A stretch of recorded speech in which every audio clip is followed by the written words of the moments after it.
i u srednjim školama, složit ćete se. Pored fizičkih sposobnosti i morfoloških karakteristika osnovaca u Vojvodini, trogodišnje istraživanje tima Pokrajinskog zavoda za sport i medicinu sporta obuhvata bavljenje sportom, uhranjenost i razlike u odnosu na ranija domaća i istraživanja u inostranstvu, kao i razlike između grupa dece formiranih prema nivou bavljenja sportom u odnosu na naseljenost sredina u kojima žive.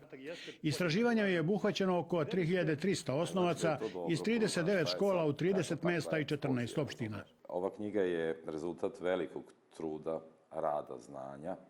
Međutim, ova knjiga će na pobedničko postolje doći onog trenutka kada upravo u tim lokalnim samoupravama deca se budu trčala po stazama, budu se igrala loptom, radila premet strance u lepim, očuvanim, uređenim fiskulturnim salama. Ono što ostaje u sećanjima svih nas, a to je da je ova knjiga nastala za vreme vanrednog stanja, tada kada je po prvi put sport apsolutno stao.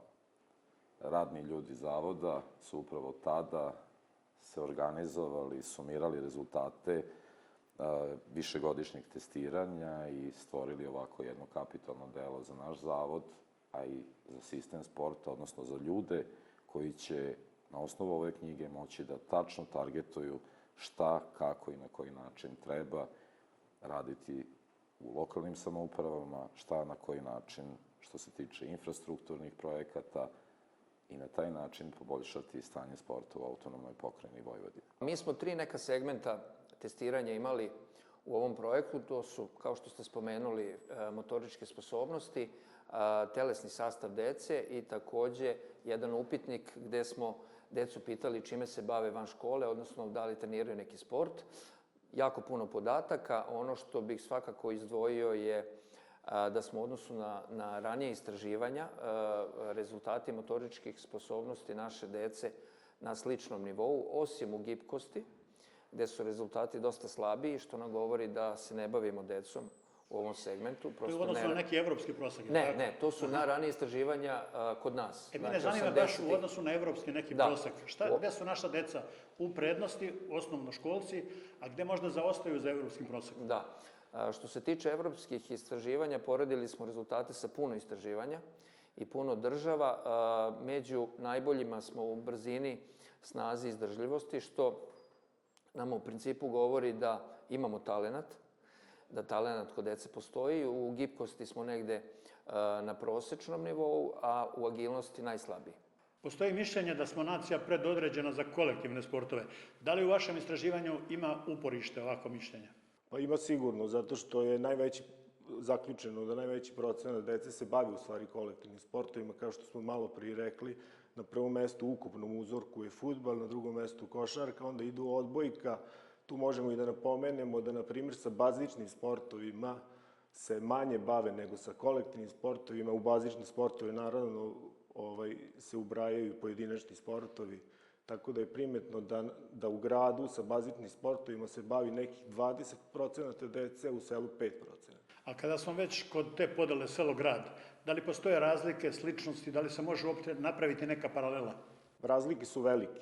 Ako krenemo od toga ponuđenog broja sportova kojim se deca bave u gradskim sredinama i ponuđenim brojem sportova kojim se deca bave u seoskim sredinama, primetno je da je ukupan broj tih sportova u gradu ponuđenih. U stvari, odgovora na pitanje kojim se sportom baviš u gradu je obuhvatalo nekih 31 sportskih grana, a na selu 21 sportsku granu. S tim što u svakom selu nije svih tih 21 sportska grana zastupljena, nego je taj broj kreće oko 5-6 sportova mogući kojim bi se oni mogli baviti u seoskim sredinama. Mi smo u knjizi naveli, kolega i ja, nekoliko preporuka gde bi izdvojio svakako da se uvede čas fizičkog vaspitanja svakog dana.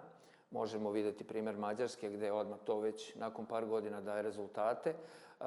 Svakako da se obezbedi u svakoj školi te besplatne školice, odnosno besplatne sportske sekcije nakon nastave.